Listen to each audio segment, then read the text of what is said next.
If you're a working musician or a musician who's trying to level up, it's possible that you've heard a phrase, to get a gig, you need to have a gig. And I want to talk a little bit about that today. Hey everybody, my name is Travis Mark. I'm the host of the Musician's Mentor podcast, as well as this fairly new Musician's Mentor YouTube channel. Regardless whether you have been here before or if this is your first time here, welcome. Please do me a favor while you're here, take a look around, get involved, drop some comments, share some videos, but most importantly, please do hit that subscribe button. So the best way to get a gig is to have a gig. At least that's what they say. And I do believe it to a degree. But before we kind of get to that, I want to dissect this a little and apply it to just life. Gigs are just jobs. And jobs are things that we have to finance life, right? Now, a job doesn't define who you are. A gig doesn't define who you are.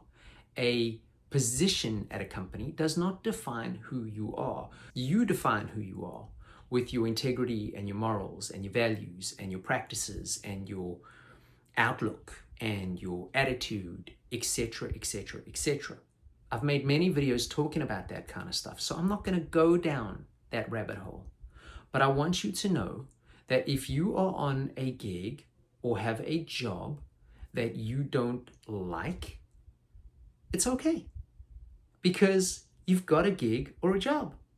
And by having that job or that gig, you put yourself in a position to get the gig or job that you want.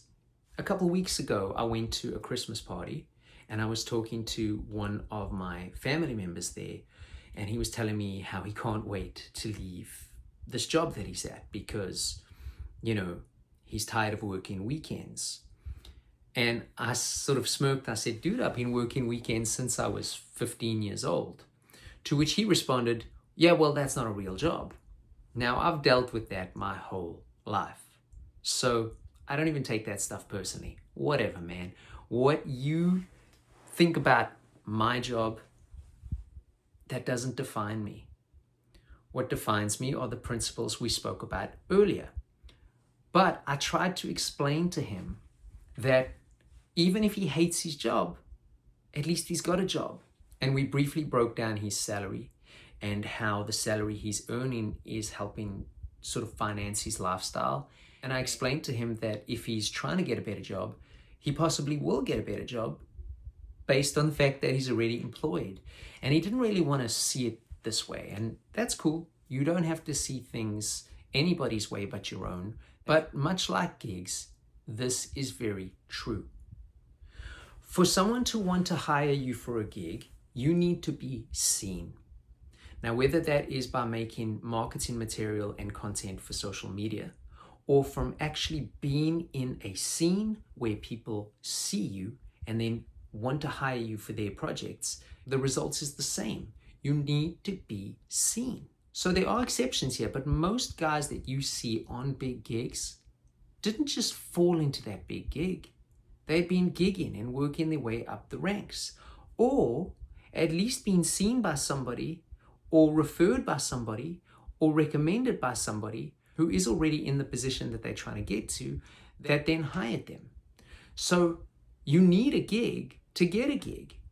And the thing that I want to caveat this with is getting a gig is one thing, but being ready is a whole other thing. I remember reading an interview with the drummer Eric Singer many, many years ago. This was when he was still playing with Alice Cooper, I believe. Or he might have been juggling Alice Cooper and Kiss around that era. I mean, I'm talking easy 25 years ago in one of the drum magazines I was reading at the time.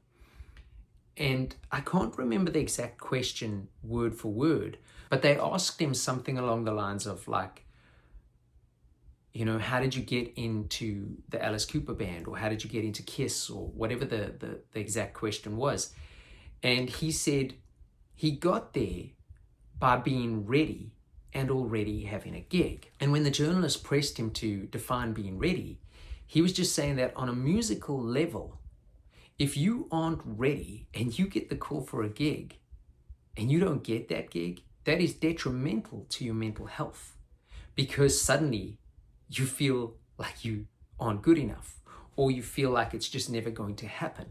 So being ready, whether it's on a gig or a real job, is highly important. And even if you are trying to level up, if you're not yet ready to level up, it's just not going to happen. So the thing that I want to conclude today's video with is to basically say, having a gig or a job that you don't want is okay. Because if you keep focus on the prize, whether that is a higher gig or a higher job, you will get it. And secondly, while focusing on trying to get there, keep honing your skills. Because if the offer comes, if the opportunity arises and you are not ready, it's just not going to happen. I hope that helps. Don't forget to hit that subscribe button. My name's Travis. I will see you on the next one.